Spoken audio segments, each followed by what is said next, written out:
Hello, xin chào các bạn đã quay trở lại với review 5 phút. Ở cuối tập trước, đối diện với uy áp hủy diệt từ thế giới thụ mạnh nhất, phân thân ma sát tộc của La Phong đã rơi vào cảnh tuyệt vọng cùng cực. Kế hoạch trộm lá cây thất bại thảm hại, hắn kinh hoàng nhận ra đối thủ không chỉ đơn thuần là một cái cây khổng lồ, mà là một tồn tại có khả năng khống chế thời không, đạt đến cảnh giới vũ trụ chi chủ, sẵn sàng nghiền nát bất cứ kẻ nào dám xâm phạm 8 đứa con mà nó đang che chở. Không còn cách nào khác, La Phong đành cắn răng chấp nhận rủi ro.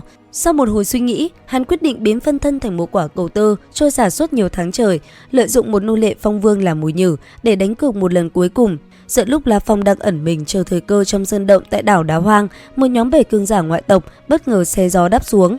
Dẫn đầu là Phệ Kính Vương, sinh mạng đặc thù thuộc Bắc Cương Liên Minh với bản tính tham lam, tàn độc và tư nha tôn giả.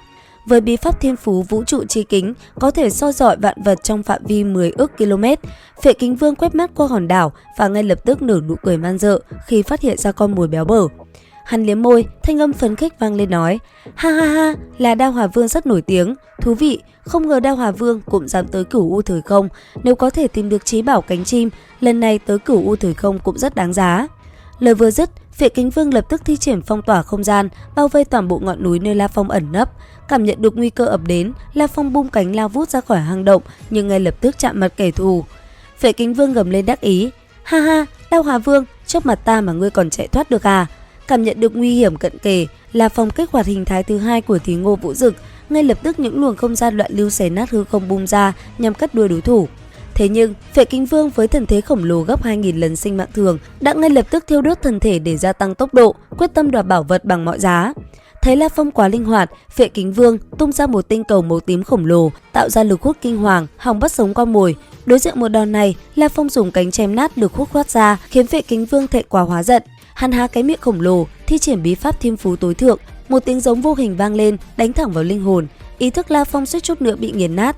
May mắn nhờ có tháp châu trấn giữ hạch tâm linh hồn, hắn mới giữ được mạng sống trong gang tấc.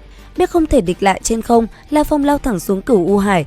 Đây là vùng biển tử thần, đầy dẫy nguy hiểm. Dưới đáy biển sâu, Phệ Kính Vương vẫn bám giết không buông, liên tục phóng ra những cột sáng thần lực và ngưng tụ hàng ngàn sợi tơ thần lực cứng như thép để vây bắt.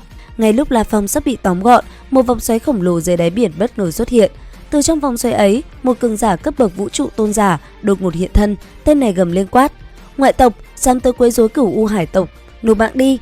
Lời vừa dứt, nó liền lao vào tấn công Phệ Kính Vương. Lợi dụng khoảnh khắc Phệ Kính Vương bị phân tâm đối phó với cường giả bản địa, La Phong quyết định lao thẳng vào Cửu U Tuyền Qua. Nơi đây được mệnh danh là cái máy xay thịt tự nhiên đáng sợ nhất vùng biển này. Thấy con mồi cùng hai món chí bảo biến mất vào cửa tử, Phệ Kính Vương gào lên trong tuyệt vọng: "Không, đáng tiếc cho hai món chí bảo của ta!" Rồi vội vã bỏ chạy thục mạng vì sợ hãi sức mạnh của vòng xoáy. Bên trong Cửu U Tuyền Qua, La Phong phải trốn vào trong trọng bảo trấn phong tinh thần để tránh bị lực xoáy nghiền nát xương cốt. Không lâu sau, hắn bị đẩy đến một vùng thiên địa bí ẩn nằm sâu dưới đáy biển, không khí tràn ngập sương mù đỏ. Vừa ló mặt ra, hắn đã chạm trán một đội quân 300 bất hủ bản địa. Kinh hoàng hơn, La Phong phát hiện ra ở đây không thể thuấn di, càng không thể sử dụng thần quốc truyền tống. Cứ thế, hắn trở thành con thú bị nhốt trong lồng, buộc phải dùng tốc độ thuần túy để đào thoát trước sự truy đuổi điên cuồng của thổ dân. Sau khi tạm thời cắt đuôi được đám lính gác, La Phong kết nối vào vũ trụ giả định, cầu cứu sư phụ. Hỗn Độn Thành Chủ nói cho hắn biết, địa phận hắn lạc vào chính là sao huyệt của Cửu U Chi Chủ, một tồn tại vô địch của Cửu U thời không, kẻ mà ngay cả tổ thần giáo cũng phải kinh nể. Để bảo vệ đệ tử, Hỗn Độn Thành Chủ trao ra La Phong một tấm kim bài miễn tử, rồi trầm giọng nói: "Người cứ gọi to, Cửu U Chi Chủ, ta là đệ tử của Hỗn Độn, hắn chỉ cần nhúng tay là ngươi nhất định không sao cả." Cũng trong lúc này, tin tức La Phong rơi vào tử địa lan truyền khắp vinh diệu thế giới. Phệ Kính Vương công khai xác nhận và hả hê cho rằng La Phong đã thiệt mạng, chí bảo đã mất. Cùng thời điểm tại Tử Kinh đảo, bầu trời rực sáng ngũ sắc báo hiệu một sự kiện chấn động. Chân Diện Vương chính thức đột phá trở thành vũ trụ tôn giả sau bao năm kìm hãm. Chưa kịp vui mừng thì nghe tin đồ đệ bị Phệ Kính Vương bức hại đến mức nhảy vào Cửu U Tuyền Qua. Chân Diện tôn giả nổi trận lôi đình, hắn lôi ra thanh trưởng côn đem bóng năm xưa từng cùng hắn tung hoành ngang dọc, khí thế bạo ngược của một phong vương vô địch trỗi dậy mạnh mẽ hơn bao giờ hết. Nhìn về phương xa, Chân Diện Vương gằn giọng quát: "Đồ nhi ta đối đãi với ta như chí nhân, Phệ Kính Vương dám khi dễ Đồ nhi ta như vậy, ta há có thể tha cho hắn? Hừ, bắt người tế bổng đi!"